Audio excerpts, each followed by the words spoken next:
نبی کریم صلی اللہ علیہ وسلم جو لے کر آئے ہیں اس کو ہم نے نازل کیا ہے، چاہے اس کی تلاوت کی شکل ہو جو قرآن مجید ہے، تلاوت کی شکل نہ ہو جیسے احادیث مبارکہ ہے۔ میرے بھائیوں، یہ کیا ہے؟ اللہ تبارک و تعالیٰ کا قانون ہے۔ اللہ تعالیٰ نے خود ذمہ داری لی ہے حفاظت کی، لیکن دنیا میں اللہ تعالیٰ نے ہمارے سپرد کر دیا کہ دیکھو انسان، حضرت انسان، مجھ پر ایمان لاؤ، رسول کی اتباع کرو، ان کی فرما برداری کرو اور حفاظت دین کا ذریعہ تم بنو۔ اللہ محافظ حقیقی ہے، ہم محافظ سببی ہے۔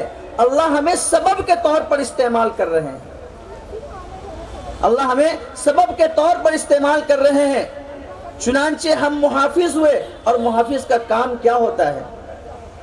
آپ کے پاس اگر سونے کی اینٹ دے دی جائے یا ڈھیر سارا کیش دے دیا جائے تو آپ دنوں رات اکٹھا کر دیں گے، جاگ کر اس اینٹ کی حفاظت کریں گے، آپ کو نیند نہیں آئے گی، آپ کو چین نہیں آئے گی۔ میرے بھائیوں، ایک دنیا کے لیے آپ کو نیند نہیں آ رہی ہے، چین نہیں آ رہی ہے، بے چین ہے، بے قرار ہے، یہ کوئی چوری نہ کر ڈالے، کوئی اس کو چھین نہ لے۔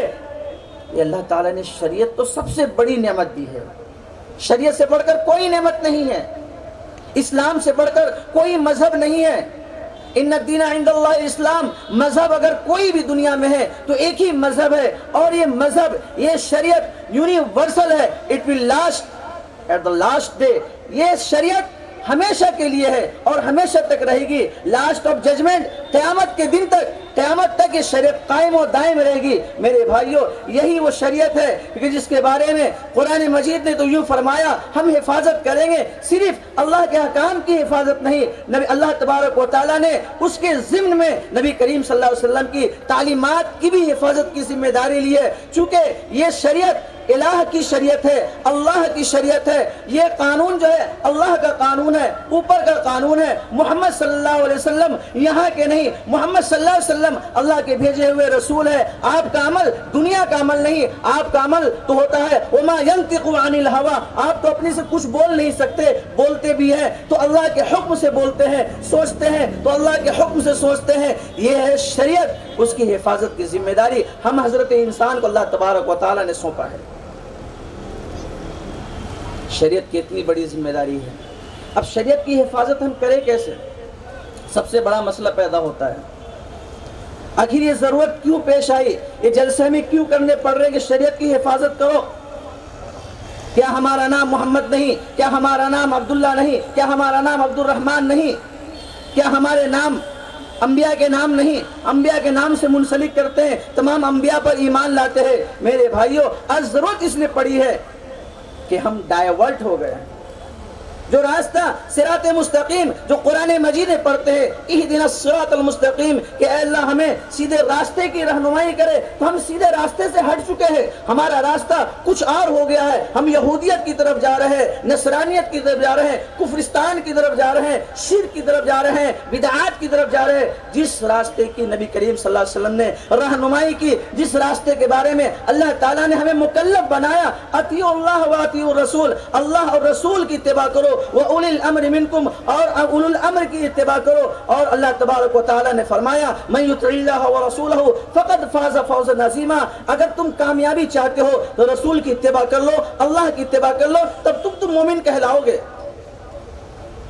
لیکن عمل کرنے کے لیے شرط کیا ہے؟ کیسے عمل کرے شریعت پر؟ کیا شریعت کو ایسی چیز ہے جو ہمیں دے دی جائے بس اس کو رکھ لو، یہ شریعت پر عمل ہے؟ نہیں میرے بھائیو، شریعت پورا نام ہے قانون اور نظام کا۔ غور سے سنیں گے اس بات کو، نظام، کنسٹیٹیوشن، قانون، دستور کا نام ہے، دستور زندگی ہے۔ قرآن جو ہے یہ ہماری زندگی کا دستور ہے۔ قانون بنانے والے تین مقصد کو رکھ کر قانون بناتا ہے۔ اللہ تبارک و تعالیٰ نے جس قرآن کو نازل کیا ہے اس کو دیکھیں گے، اس میں آپ کو یہ بات ملے گی۔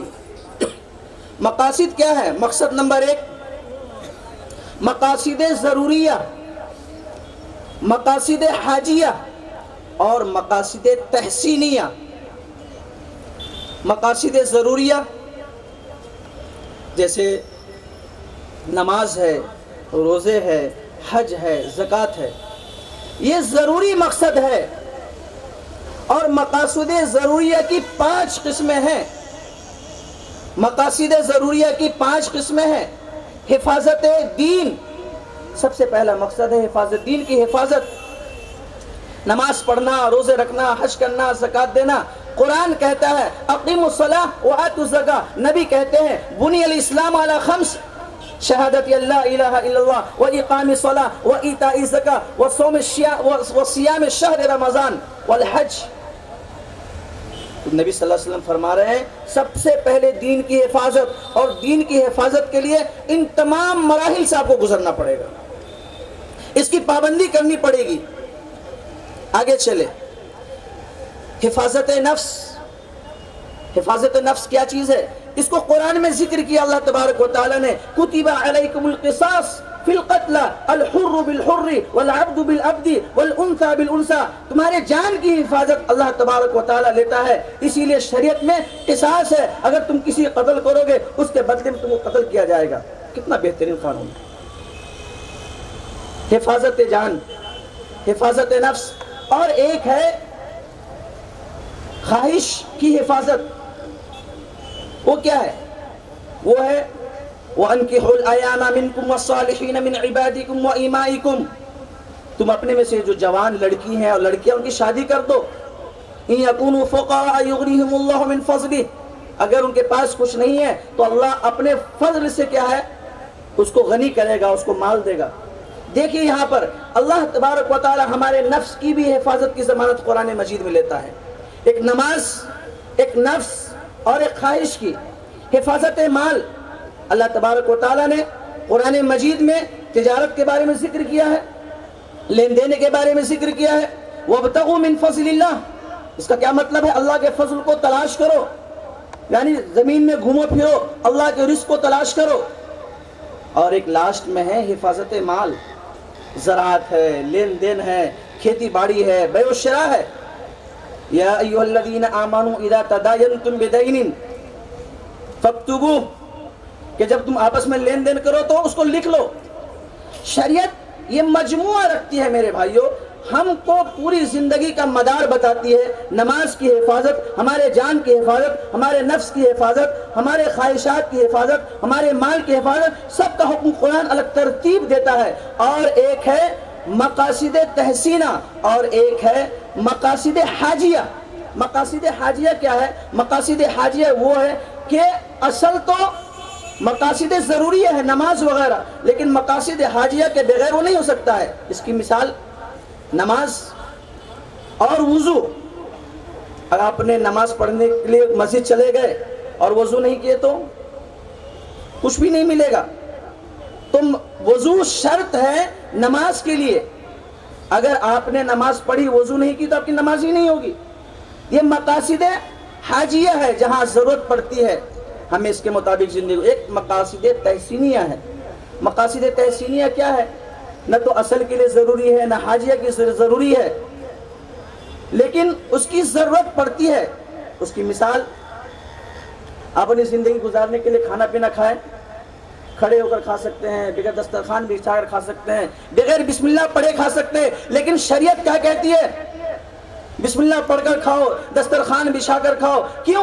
اس لیے کہ کھانا تو تم تو کھا سکتے ہو، یہ تمہاری زندگی کے لیے، لیکن مقصد اصلیہ نہیں ہے. وہ تمہاری ضرورت اور زندگی کی ایک ضرورت ہے، اس کی تکمیل کرو ایک اچھے انداز میں. میرے بھائیوں، شریعت میں اللہ تبارک و تعالیٰ نے لچک رکھی ہے اور شریعت ہم سے دور ہوتی جا رہی ہے. اس کی سب سے بڑی وجہ جو مجھے سمجھ میں آئی ہے وہ یہ ہے کہ آج ہم دینی تعلیم سے بالکل دور ہوتے جا رہے ہیں. آج رونا رو رہے ہیں. آج قسم خدا کی یہ نوبت آتی ہی نہیں. نہ تو ہمیں کوئی آنکھ دکھلا سکتا تھا، نہ تو کوئی ہماری طرف انگلی بڑھا سکتا تھا، لیکن آج انگلی بڑھا رہا ہے، کوئی آنچ ڈال رہا ہے، کوئی شریعت پر حملہ کر رہا ہے. ہر طرف سے یہ الغار آ رہا ہے. یہ کیوں ہے؟ اس لیے کہ تعلیمات شریعت سے بالکل دور ہو چکے ہیں، بالکل الگ ہو چکے ہیں. اور جتنے الگ ہوتے رہے اللہ تبارک و تعالیٰ اتنے ہی ہمیں کیا کرے گا؟ اللہ تبارک و تعالیٰ پسوائے گا. وَإِن تَوَلَّوْا وَإِن تَتَوَلَّوْا استبدل قوما غیرکم ثم لا یکونوا امثالکم. اگر ہم شریعت سے دور ہوتے جائیں گے، اگر اسلام سے دور ہوتے جائیں گے، منہج قرآن سے دور ہوتے جائیں گے، تعلیمات قرآن سے دور ہوتے جائیں گے، احادیث مبارکہ سے دور ہوتے جائیں گے،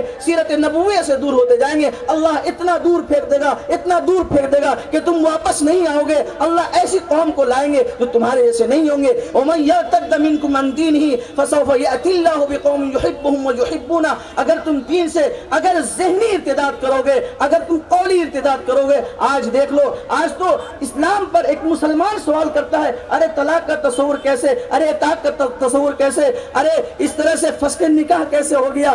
اب یہ تصورات اس لیے آ رہے ہیں کہ تعلیمات سے ہم دور ہو رہے ہیں، احادیث اور قرآن سے بالکل دور ہوتے جا رہے ہیں. میرے بھائیوں، آپ بالکل اس بات کو پلے میں باندھ لیجئے، جب تک ہم شریعت کے پورے پابند نہیں ہو جائیں گے. ہم ارادہ کریں، ہم صرف سن لیتے ہیں، جلسے جلوس میں آتے ہیں. مولانا نے بہت اچھی تقریر کی، اچھی بات کہی. اچھی بات کہنا مقصود نہیں ہے. سب سے پہلے میں اپنے کو خطاب کرتا ہوں، اپنی اولادوں کے لیے فکر کیجئے. اولادوں کی تربیت کے بارے میں اللہ تبارک و تعالیٰ آپ سے پوچھے گا کہ ماذا ادبت وماذا علمت، کیا ادب دیا، کیا تعلیم دی، کیا جواب دیں گے آپ؟ آپ کا بیٹا یہودیت پر مرے گا، آپ کی نسل نصرانیت پر جائے گی، کیا جواب دیں گے اللہ تبارک و تعالیٰ کے سامنے، جبکہ ذمہ داری آپ کی تھی. میرے ماؤں اور بہنوں، آپ دھیان دیجئے، اس طرف کوشش کیجئے ہمارے گھر کا ہر فرد، ہر بچہ قرآن کا پڑھنے والا ہو. صرف پڑھنے والا زبانی نہیں، الحمدللہ رب العالمین، الحمدللہ کی معنی بھی سمجھنے والا ہو، الحمدللہ کی تفسیر بھی سمجھنے والا ہو. ارے پورا قرآن قانون کی کتاب ہے، پھر ہمیں قانون اسلام کیوں سمجھ میں نہیں آ رہا ہے؟ ہم کورٹ کچہریوں کا چکر کیوں لگانے لگے؟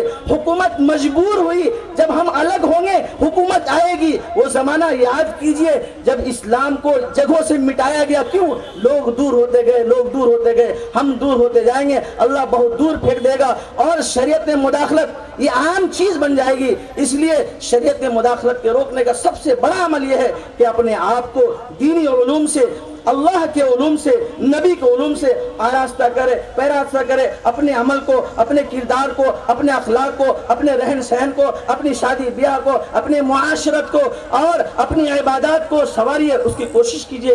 تو دنیا کا کوئی بھی فرد ایسا نہیں ہے جو ہماری شریعت کی طرف ایک نگاہ بھی ڈالے، اور جس کا محافظ اللہ ہے اس کو کون بگاڑ سکتا ہے؟ کسی کی ہمت نہیں. اللہ تبارک و تعالیٰ تو تنہا کافی ہے. میں اس بات پر اپنی بات مکمل کروں گا ایک بہت عظیم نصیحت کے ساتھ اور بہت ہی اندرونی کیفیت کے ساتھ. میرے بھائیوں، آپ کے سامنے ہاتھ جوڑ کر کہتا ہوں، اس بات کو مان لیجئے اور جان لیجئے، قرآن کی تعلیم ہم نہیں سیکھیں گے تو کون سیکھے گا؟ ہم میں سے آج ہر ایک ارادہ کر کے اٹھے کہ ہمارا بچہ قرآن کا مفسر بنے گا، حدیث کا محدث بنے گا، فقہ کا امام بنے گا. اگر ہم نے ارادہ نہیں کیا، آگے تقریر سوچ لی، بہت خوش ہوئے کہ تمام مکاتب فکر کے علماء جمع ہیں. میرے بھائیوں، یہ صرف واہی میں چلے جائیں گے. کتنے لوگ ارادہ کرتے ہیں کہ انشاءاللہ وہ اپنے بچوں کو انشاءاللہ محدث بنائیں گے، اپنے بچوں کو مفسر بنائیں گے؟ ہاتھ اٹھا کر بتائیں مجھے. انشاءاللہ اللہ تبارک و تعالیٰ اس پروگرام کو خوب کامیاب کرے. اور جن لوگوں نے ہاتھ اٹھایا ہے، اللہ تبارک و تعالیٰ اس ہاتھ کو قیامت کے دن میں اٹھانے والا بنا دے. جس طرح آج سرخروئی کے لیے آپ نے ہاتھ اٹھایا ہے، اللہ تبارک و تعالیٰ ہمارے نام اعمال کو دائیں ہاتھ میں ملا دے. کوئی ایک پروگرام ہوا تھا، وہاں ہم ارادہ کر کے اٹھے تھے، یہ بندے اپنے بچوں کو حافظ قرآن، محدث اور مفکر بنانے کی فکر لے کر اٹھے تھے. یہ آپ کا ہاتھ اٹھانا یہاں بھی کام دے گا. یہاں تو تمام شاہدین ہیں، اللہ اوپر گواہ ہے، اللہ کے فرشتے گواہ ہے. اس وقت کی سرخروئی سب سے بڑی سرخروئی ہوگی. اللہ تبارک و تعالی ہمیں دین پر عمل کرنے کی